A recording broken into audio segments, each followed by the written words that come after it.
The morning arrived without ceremony, the way it always had, sliding quietly over the land as if the war had not been raging for more than 2 years. Pale light settled on the white columns of the house, softened the sharp edges of the roofline, and stretched slowly across the yard where the earth was packed hard by generations of footsteps that did not belong to the people who made them. From a distance, the plantation looked unchanged, almost peaceful. Up close, it felt tense, like a held breath that had gone on too long. It was the summer of 1863, and nothing here was as solid as it pretended to be. Inside the house, he stood already dressed, his movements deliberate, practiced, almost ritualistic. He had woken before dawn, not from the bell or the sounds of the yard coming to life, but from the familiar restlessness that had plagued him for months. War had a way of invading sleep. Even men far from the front lines found themselves dreaming of marching feet, of smoke, of sudden loss. He had learned not to lie in bed waiting for peace that would not come. When his eyes opened, his mind was already working. The decision to leave had been made the night before. At least, he told himself it had. Papers were folded neatly on the desk, letters sealed, money counted and hidden inside his coat. He had chosen his route with care, favoring back roads and friendly stops, places where his name still carried weight. This was not flight, he insisted. It was necessity. The Confederacy was desperate now. Conscription laws were tightening. Even men of property were no longer invisible to the demands of the war. He had survived this long by knowing when to step away. As he moved through the hallway, the floorboards creaked softly beneath his boots. The walls were lined with portraits, generations of men who had built their wealth on land and human labor. Their faces were stiff, confident, painted into permanence. They had lived in a world where power was inherited and rare. Questioned, he wondered, not for the first time, what they would make of this moment, whether they would see his departure as wisdom or weakness. Through the open windows came the sound of the bell. It rang out clear and sharp, slicing through the morning air, signaling the start of another workday. In the fields, bodies responded almost automatically. Men and women moved into lines, tools lifted, tasks begun. The rhythm of labor resumed as it had every day for years. To anyone watching from the house, it might have looked like proof that nothing had changed. But beneath the surface, everything had. News traveled in ways masters rarely understood. It slipped through kitchens and cabins, through borrowed glances and whispered prayers. Enslaved people knew the year. They knew the war was turning. They knew Lincoln's name and what it meant, even if freedom still felt distant and dangerous to speak aloud. They listened, they waited, and they watched. He reached the front door and placed his hand against the cool wood, steadying himself. For a brief moment, he allowed himself to imagine the road ahead. Dust rising under his horse's hooves. The comfort of movement. Distance from the tension that clung to the land like heat. Once he was gone, decisions could be delayed, responsibility shifted. He had always believed absence could be a form of control. Behind him, the house was quiet. His wife had been awake when he dressed. She had said little, watching from the bed as he gathered his things. Her face had been calm, but her eyes had followed his movements with an intensity that unsettled him. She was younger than he was, raised into this world rather than hardened by it. The plantation had been her inheritance through marriage, not birth, and perhaps that made the cracks easier for her to see. He told her he would be gone only a few days. The lies sounded thin even to his own ears. As he opened the door, the quiet broke. She crossed the room quickly. Her voice was low, careful. She had learned early how to speak without inviting anger. Years of living inside a rigid hierarchy had taught her restraint. But there was something else in her tone now. Fear, yes, but also urgency. A sense that this moment mattered more than either of them wanted to admit. He looked down at her hand on his sleeve. In their marriage, physical closeness had often been formal, expected rather than spontaneous. This was different. This was a boundary crossed, however gently. He felt irritation rise, followed quickly by confusion. He asked her why, already sensing that the answer would not be something he could easily dismiss. She spoke of rumors first, of neighboring plantations where masters had left to settle affairs or join the fight and never returned. of houses seized by troops, of families fleeing in the night. She spoke of enslaved people who vanished when Union soldiers came near, leaving behind empty quarters and unanswered questions. She spoke of the sound of guns carried on the wind some nights, distant but unmistakable. As she talked, he became aware of how tightly she was holding his arm. Her composure was practiced, but the strain beneath it showed now. She had been listening, too, to visitors, to neighbors, to whispers that slipped past the careful silence expected of women like her. She had begun to understand that this war was not only about armies and borders. It was about the end of a way of life that had once seemed eternal. He wanted to reassure her, to tell her that their name still mattered, that their connections would protect them, that this land was theirs by right and would remain so. He wanted to believe those things himself, but doubt had already taken root. Outside, the bell's echo faded, replaced by the steady sounds of labor. Tools struck earth. Voices murmured. Life went on. Inside the house, time felt suspended, stretched thin between the past and whatever waited next. You should have left. The thought came sharp and unwelcome. Leaving meant choice. It meant movement. Staying meant waiting, and waiting was dangerous. He had always believed that power belonged to those who acted first. Every hour he delayed narrowed his options. But her hand was still there. He told himself staying one more day would change nothing. He told himself the roads would be open tomorrow and the next day. He told himself he was not afraid. He lowered his arms slowly, letting the coat slip back over the chair. The door remained closed. From the edges of the yard, eyes watched. Enslaved people were careful not to stare openly, but they noticed everything. A horse not saddled, a bag set aside, a man who stayed when he meant to leave. These details carried meaning. They were collected, compared, and quietly shared once night fell. The master's hesitation did not go unnoticed. As the day wore on, small signs of disorder appeared. A delivery delayed. An overseer reported unease in the quarters, his voice less confident than usual. The master responded with authority, issuing instructions, reminding everyone of their place. But beneath his words was a tension that could not be hidden. He walked the property that afternoon, telling himself he was inspecting, maintaining control. In truth, he was listening. The land felt different, the air heavier. From the cabins came a hymn, soft but steady, rising and falling like a tide. It was not loud enough to invite punishment, but it was not hidden either. The words spoke of crossing rivers, of deliverance. Anger flared in him, followed by something colder. Fear. For the first time, he sensed that obedience was no longer guaranteed. The hope had begun to grow in places he could not reach. Inside the house, his wife sat by the window as evening approached, watching the light fade across the fields. She wondered whether stopping him had saved him or condemned them both. She had felt the power of that moment. Night came slowly, pressing in on the house. Plans were whispered in the dark. Prayers were spoken without sound. Beyond the horizon, armies moved, and with them, the future of the land and everyone bound to it. He lay awake long after midnight, staring at the ceiling, listening to every creak and distant voice. The road he had meant to take waited beyond the gates, still open, but narrowing by the hour. He told himself he would leave at dawn, but dawn was already on its way, and with it came consequences set in motion by a single touch, a quiet plea, and a moment of hesitation that would soon prove impossible to undo. Dawn broke with an uneasy quiet, as if the land itself were holding its breath. The first light stretched across the fields, warming the soil, yet failing to warm the sense of foreboding that had settled over the house the night before.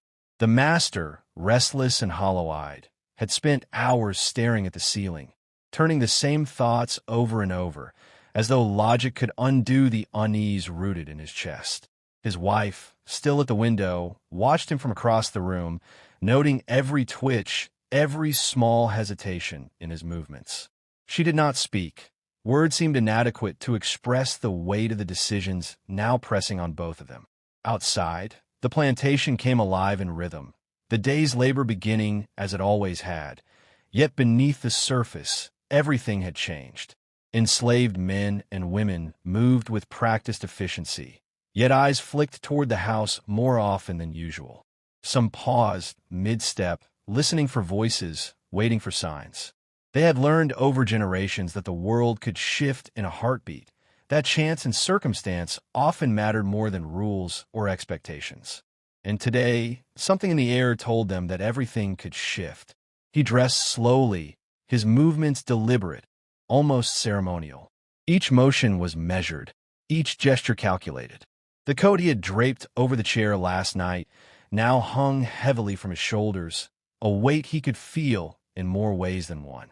He had rehearsed his departure countless times in his mind, but the pause, the single touch of a hand, had planted a seed of hesitation that now grew into something more dangerous, a sense that the world was no longer fully under his control. The master's mind returned again and again to the bell from the previous day, to the hymns from the quarters, to the whispers he thought he had ignored. He had always assumed obedience could be bought, that fear could be wielded like a whip, that power was permanent. But here, in the heavy summer heat, he stepped outside, boots crunching on the hard-packed earth, tried to convince himself that movement would dissolve doubt. The field stretched before him, rows of crops planted long ago by hands that did not belong to their owners. Each row seemed to mirror the growing tension in the house, the impossibility of maintaining control in a world shifting faster than one could track. Somewhere beyond the corn and cotton, the distant sound of artillery reminded him that the war was not abstract, that it was not safe even here. From the quarters, faint murmurs carried across the yard.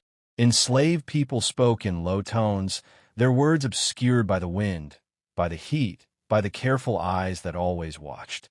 Yet even in their caution, there was movement, subtle and purposeful. They had felt the master's pause, had sensed the uncertainty radiating from him like heat from a summer ground. Opportunity, as quiet as it might be, was never absent.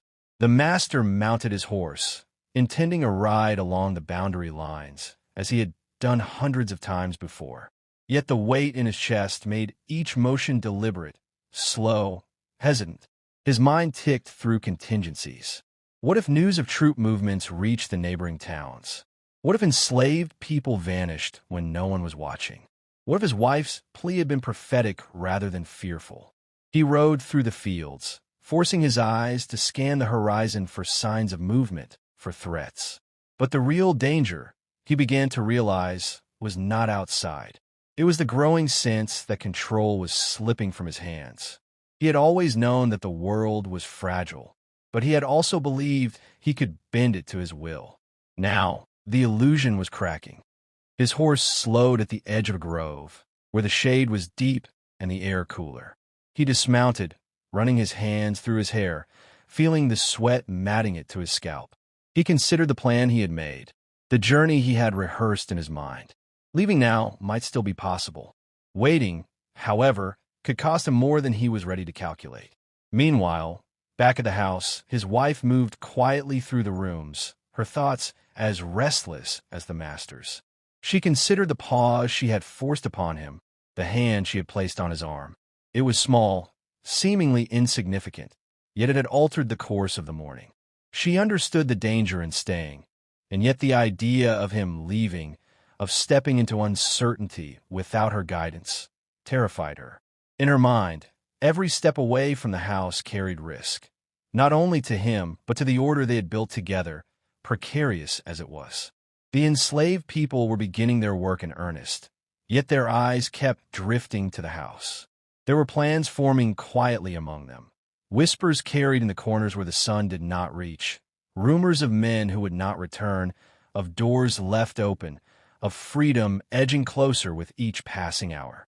The hymns rose again, softer this time, almost as if testing the morning, and yet persistent, filled with a promise the master could not command or contain. By midday, a letter arrived from a neighboring plantation, carried by a courier whose presence was usually unremarkable. The envelope was sealed with wax, stamped with a crest that signified both authority and respect. Inside, the word spoke of unrest, of the shifting allegiances of men who once seemed loyal, of houses abandoned in haste, of families divided by war. The master read the letter twice, feeling the weight of every sentence, the pressure mounting in a way that was impossible to ignore. He replaced the letter carefully in its envelope, as if by treating it delicately, he could reduce the threat it carried. But it was futile. Every word, every report, every observation seemed to press inward, eroding the confidence he had once relied on. The fields, the house, the very air of the plantation, all were now imbued with uncertainty. By late afternoon, he returned to the house, seeking the semblance of control the walls might provide. His wife met him at the door, eyes wide with the unspoken acknowledgement that the day had already shifted. He said nothing at first, choosing instead to study her face to gauge her response. She did not need to speak. The tension in her body, the quiet fear, spoke volumes. Together, they moved through the house, checking the rooms, the papers, the locks. Each step felt heavier than the last, the normal routines now imbued with the weight of anticipation. Outside, shadows lengthened across the fields. Somewhere in the distance, a horse neighed, the sound carrying faintly on the wind. The day was ending, and with it, the illusion that they controlled what would come next. Evening brought with it a silence that was different from nightfall itself. It was charged, electric, a pause in which decisions were already taking shape without anyone fully realizing it. Enslaved people had finished much of their labor but remained near the edges of the fields, eyes scanning, ears straining, hearts listening for what the master could not yet hear. They understood the power of patience, of timing, of knowing when to act. Inside the house, the master finally sat, drained, as if the effort of merely surviving the day had exhausted him. His wife sat nearby, the lamplight catching her face in a way that made her seem both vulnerable and resolute. Neither spoke for some time, each lost in their own thoughts, each aware that the pause of this day, born from a single touch, was only the beginning. The night deepened, bringing with it the soft hum of insects and the distant murmur of men in the quarters. The master lay awake again, haunted not by dreams, but by possibilities. Every scenario he had imagined for the day now seemed incomplete, insufficient. There were too many unknowns, too many forces at work he could not control. The road he had meant to take yesterday remained open, but he now understood that taking it might no longer be a matter of choice. It might be a matter of survival. And in the darkness, the consequences of hesitation stretched outward, touching everyone on the land. The master did not yet know it, but history had already begun to write itself in subtle shifts, in choices delayed, in courage rising where fear once ruled. When a first hint of moonlight fell across the fields, the master finally closed his eyes, but sleep did not come easily. The hymn from the quarters continued, a quiet rhythm that carried more meaning than he wanted to acknowledge. Outside, the wind shifted, carrying the scent of soil and distant rain. The world was moving, whether he remained on the porch or rode into the night, and he was no longer at its center. The night stretched on, and with it, the knowledge that dawn would not be simple, that every decision postponed carried weight far beyond comprehension. He had stayed because of a hand on his arm, a whisper of fear, a fleeting moment of hesitation. Now, the consequences of that single touch waited just beyond sight, shaping the lives of every person on the plantation, whether they knew it or not. And as the moon sank low, the master understood something he could not admit aloud. He was no longer in full control, and what was coming would test the limits of his power, his will, and the fragile world he had inherited. Morning arrived heavy and slow, pressing against the plantation as if the heat itself carried forewarning. The master rose before dawn, though his sleep had been fractured and shallow, haunted by the knowledge that the day ahead would demand more than any prior day. Every sound in the house, the groan of the floorboards, the whisper of wind through the shutters, the faint movement in the kitchens, felt amplified, charged with a tension he could neither ignore nor fully define. His wife watched him from across the room, seated near the window where the first light barely touched her face, casting her in a soft but resolute glow. She had not spoken since the previous evening, but her presence alone carried weight, a quiet insistence that he could not shake. Outside, the plantation seemed to breathe. The fields were alive with motion, the steady rhythm of hoes breaking ground, the shuffle of bare feet across sun-baked earth, the rustle of cotton leaves. Yet, despite the outward normalcy, every figure moved with subtle caution.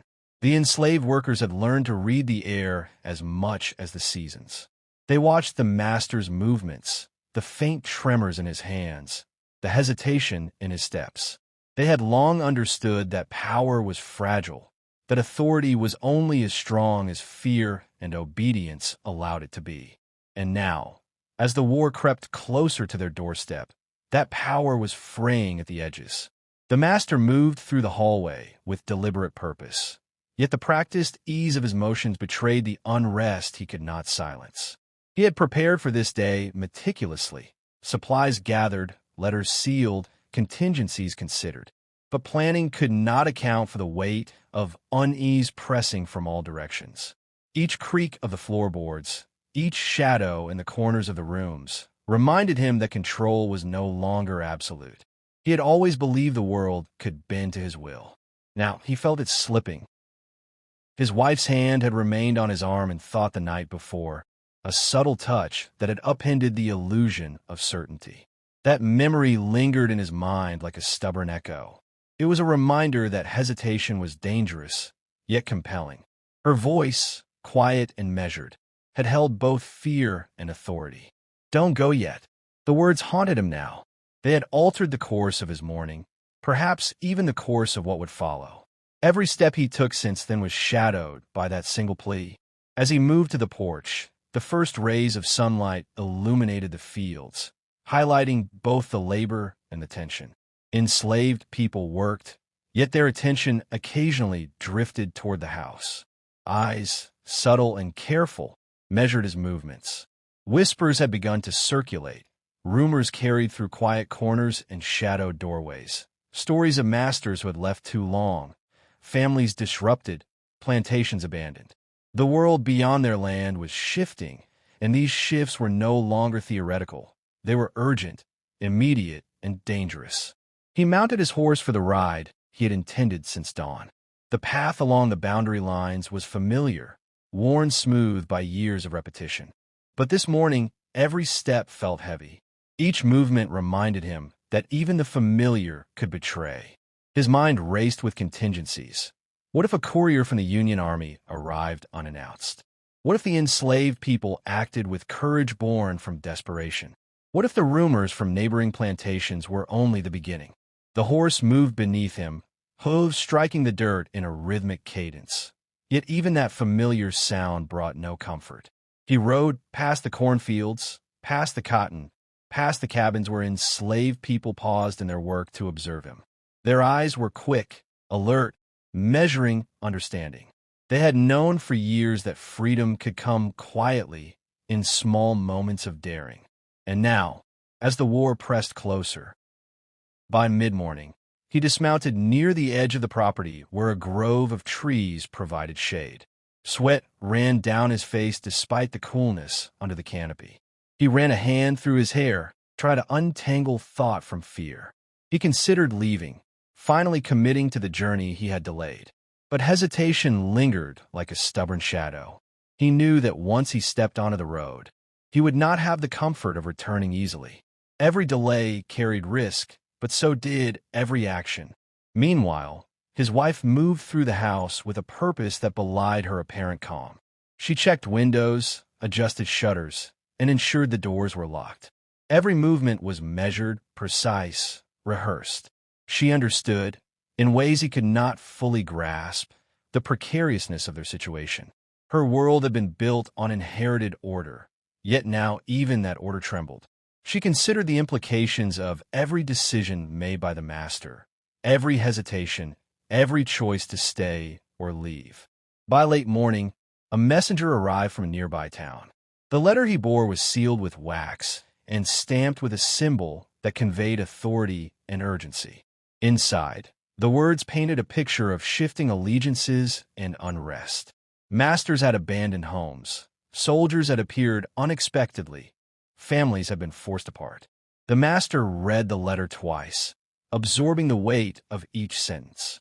For the first time, the fragility of his position felt undeniable. He replaced the letter with care, yet it could not be contained. The information had already seeded doubt, spreading its roots into every corner of his mind. He understood that the world beyond the plantation had grown larger, more dangerous, and entirely indifferent to the illusions he had maintained. The sun climbed high and cast long shadows across the fields. The enslaved people worked, yet their movements became more deliberate, more intentional.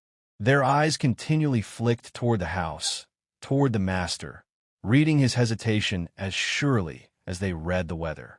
They had learned patience. They had learned to wait. They had learned that power is never guaranteed, that control is temporary, and that courage grows in spaces where fear once reigned. The morning fog clung low to the fields, a ghostly veil over the rows of cotton and corn. The air smelled of damp earth, warmed by the first rays of the sun, carrying with it a heaviness that made every breath feel weighted. The master had risen again before dawn, moving silently through the house, boots light on the boards worn smooth by generations of footsteps. Sleep had offered no comfort, only fragmented visions of failure, of betrayal, of the thin line between control and chaos slipping through his fingers. His wife was already awake, standing by the window, the dim light outlining her form like a shadow of resolve. She watched him without speaking, the silence between them thick, laden with unspoken fears and the knowledge that everything had changed. The events of the previous day, the pause, the hand on his arm, the letter from the neighboring plantation, had set in motion a quiet tension that now enveloped the house. Every sound, every movement carried meaning. A floorboard creak might be the approach of an overseer or the whisper of someone observing from the quarters. Every shadow could be concealment, every bird call a warning. The master had long believed in the certainty of his authority, but certainty now seemed a fragile illusion. Outside, the enslaved men and women were beginning their work with the practiced efficiency that had been drilled into them for years. Yet their eyes, subtle and careful, continually flicked toward the house. They had learned to watch, to listen, to measure moments like this. They understood that hesitation in a master was an opportunity, that fear, even unspoken, could shift the balance of power. And they were patient. Patience had long been their weapon, quiet and persistent, waiting for the right moment to act. The master mounted his horse, intending a routine ride along the boundary lines, as if familiarity could restore the sense of control he no longer felt. Yet every step of the horse seemed heavy with meaning. Each movement reminded him that the road ahead was no longer a path of certainty. The neighboring plantations had already sent reports of Union patrols moving unpredictably, of men vanishing without explanation, of chaos creeping where it had once been unimaginable. Even the most minor disruptions carried weight, signaling that the world beyond the property line was no longer obedient to him. As he rode, he observed the enslaved people working in the fields, noting the subtle changes in posture, in pace, and attention. They were efficient, but deliberate, measured, aware. They had felt the hesitation in him. They had seen him delayed by a hand, by a whisper, by a single moment of doubt. And they had learned that hesitation could become opportunity. By late morning, he dismounted near the edge of the property where a grove of oaks offered shade. He ran his hands through his hair, sweat matting it to his scalp, and tried to force his mind into calm, to rehearse the departures he had delayed for days. But control was slipping. The world, once predictable, now seemed alive with uncertainty. He felt eyes on him even where none could be seen, the awareness that movement in the quarters was deliberate, purposeful, strategic. Meanwhile, his wife moved through the house with a quiet, deliberate precision, checking locks, adjusting shutters, ensuring that every door and window maintained its expected order. Yet even she could not ignore the tremor in the morning, the subtle shift in the air that suggested the plantation was no longer entirely theirs. She had seen fear in the master's eyes, and though she had once depended on his certainty, now she understood that hesitation alone had shifted the balance. By mid-afternoon, news arrived from a neighboring plantation once again, carried by a courier whose presence was meant to reassure but only increase tension. The letter spoke of deserters, of troops passing through with unexpected speed, of families left divided, of laborers moving with purpose into unknown territory. The words were precise, measured, and terrifying in their implications. For the first time, the master could not dismiss the world beyond his fields. Control, he realized, was not simply a matter of force or tradition. It was fragile, and the slightest misstep could dismantle it entirely. He replaced the letter carefully, though he knew its weight could not be undone. Every report, every observation, every rumor acted as a thread pulling at the fabric of his authority. Even the most routine routines, the paths he had walked countless times, the inspections of fields, the oversight of labor, felt different now, charged with a tension that could not be ignored. By late afternoon, he rode back to the house, seeking the semblance of authority that walls and doors might offer. He found none. The house, once a place of comfort and command, now felt like a stage, each room a trap, each corridor a test. His wife met him at the door, eyes wide, lips pressed together, as if the silence itself could convey all the fear, the frustration, and the necessity he could not name. They moved through the house together, inspecting, locking, verifying. Each action felt both crucial and futile. The air was thick with tension. The pause of a single day, the hesitation, had set ripples in motion that neither could fully control. As the sun dipped low and shadows lengthened across the fields, a hymn rose from the quarters. It was soft, almost imperceptible at first, yet steady, deliberate, insistent. The words carried meaning beyond the sound itself, signaling resilience, hope, and courage. The master could not command it, could not silence it. And yet, he recognized the truth in its persistence. Authority, when unchallenged, is fragile. When questioned, even subtly, it becomes even more so. Night fell with a deliberate gravity. The master sat near the hearth, exhausted yet restless, unable to settle his mind. His wife remained near the window, vigilant, aware of every sound beyond the walls. Outside, the wind shifted, carrying the faint smells of soil and distant smoke. Somewhere in the darkness, men whispered, horses stirred, and unseen forces moved. The pause from the previous day, the single touch that had altered plans, was no longer an isolated moment. It had become the foundation for events that were now inevitable. In the quiet of the night, the master contemplated the path forward. The road he had meant to take remained open, yet the choice to leave had grown more perilous with each passing hour. Hesitation had a cost he could now see, though he could not yet measure it. Every step he delayed, every decision postponed, tightened the grip of uncertainty on the plantation. And yet, the world beyond their walls moved, indifferent, inexorable, unstoppable. From the quarters, the hymns persisted, growing louder as night deepened. They were not merely songs. They were declarations. They were promises that the future could not be dictated solely by fear or force. The master felt a chill, the realization that obedience was no longer guaranteed, that courage had begun to rise in spaces where fear once reigned. And the awareness was suffocating. By midnight, the master and his wife moved through the house one final time before attempting sleep.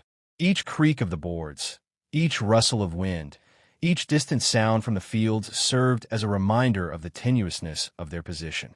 They had been given a reprieve, brief and uncertain, but they were not safe.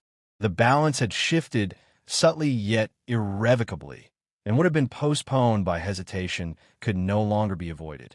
And as the moon rose high over the plantation, casting its pale light over cotton and corn, the master realized something he could not yet admit. The world had begun to move without his consent, and the consequences of delay, of the small moment when a hand had touched his arm and caused him to hesitate, would soon reach every corner of the land, touching every life, altering every expectation. Dawn would come, and with it, the first true test of the fragile order they had depended on would arrive, an event neither planned nor desired, yet unavoidable. The plantation, its people, and the master himself were poised on the edge of a moment that would determine everything.